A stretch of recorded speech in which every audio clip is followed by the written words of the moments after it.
Бивахме кални друми, тъмни нощи, моркалпаци погубихме и врани коне изморихме.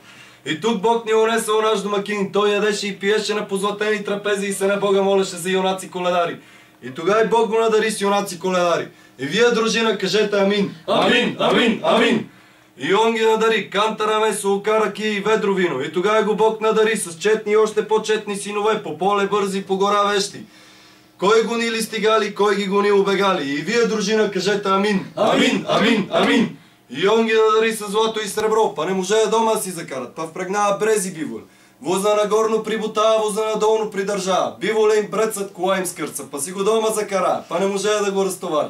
Па го на кръст разсекла, па го пред врата стовария, па го през прага пред търколия.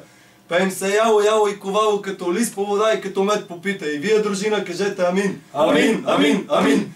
Ой, тая вита кулачина, що се е вила и превила, като юнак по гора, като кръст по поле. И вие, дружина, кажете амин. Амин, амин, амин. Айде, момци, да ходим на другите. Айде.